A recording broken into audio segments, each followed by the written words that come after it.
Hi friends, எல்லாருக்கும் வணக்கம். நாம் இன்றைக்கி நம்ம அறுசுவை அமுதில் பார்க்க போகிற சமையல் குறிப்பு மைதா ரவை தோசை. மைதா ரவை தோசை செய்வதற்கு தேவையான பொருட்கள்: ரவை 1 கப் எடுத்துக்கோங்க. 1/4 மணி நேரம் தண்ணியில் நல்லா ஊற வச்சுக்கோங்க.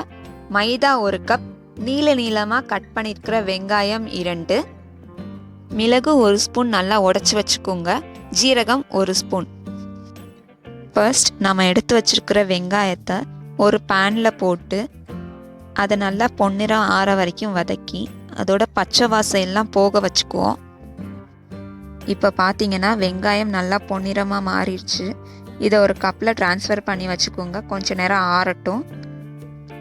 ஒரு பவுலில் நம்ம ஊற வச்சுருக்கிற ரவை ஃபஸ்ட்டு சேர்த்துக்கோங்க. அடுத்ததாக மைதா, ரெண்டுமே ஈக்குவலாக இருக்கணும். இப்போ நம்ம ஃப்ரை பண்ணி வச்சுருக்கிற வெங்காயத்தை சேர்த்துக்கிறோம். அடுத்ததாக நம்ம உடச்சி வச்சுருக்கிற மிளகு ப்ளஸ் ஜீரகம் ரெண்டுமே சேர்த்துக்கோங்க. இந்த டிஷ்ஷுக்கு தேவையான அளவு உப்பு நான் இன்னைக்கு 1 ஸ்பூன் சேர்த்துக்கிறேன். ஃபர்ஸ்ட் 1 கப் அளவு தண்ணி ஊற்றி நல்லா மிக்ஸ் பண்ணி விட்டுக்கோங்க. ஒரு கட்டியும் இருக்கக்கூடாது. மறுபடியும் நான் இன்னொரு கப் அளவு தண்ணி சேர்த்துக்கிறேன். நல்லா மிக்ஸ் பண்ணி விட்டுக்கோங்க. கன்சிஸ்டன்சியை செக் பண்ணிக்கோங்க.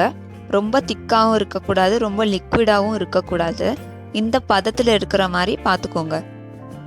அவ்வளோதாங்க, மாவு ரெடி ஆயாச்சு. ஒரு 1/2 அன் ஹவர் அப்படியே ஊறட்டும்.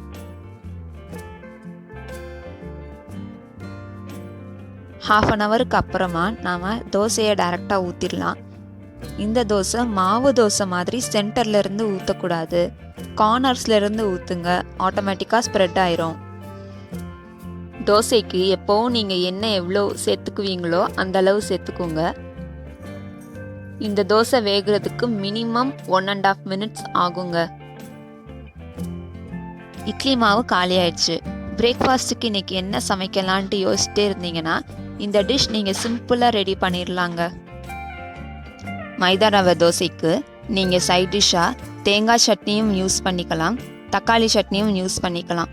ரெண்டுமே நல்ல காம்பினேஷனாக இருக்குங்க. இப்போ பார்த்தீங்கன்னா திருப்பி போடுறோம். திருப்புறப்ப சில பேருக்கு தோசை கிழியறதுக்கான வாய்ப்பு இருக்குது. சப்போஸ் தோசை ரொம்ப கிழிஞ்சிக்கிட்டே வருதுன்னா நீங்கள் 1 கப் அரிசி மாவு கூட ஆட் பண்ணிக்கலாம். ஒரு தோசை சுடுறதுக்கு மினிமம் 2 மினிட்ஸ் எடுத்துக்கும். இப்போ பார்த்தீங்கன்னா தோசை நல்லா வெந்துருச்சு. திருப்பி போட்டு எடுத்துக்கோங்க. அவ்வளோதான் ஃப்ரெண்ட்ஸ், சிம்பிளாக மைதா ரவை தோசை நாம் ரெடி பண்ணிட்டோம்.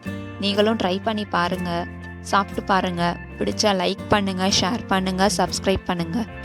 Thank you friends.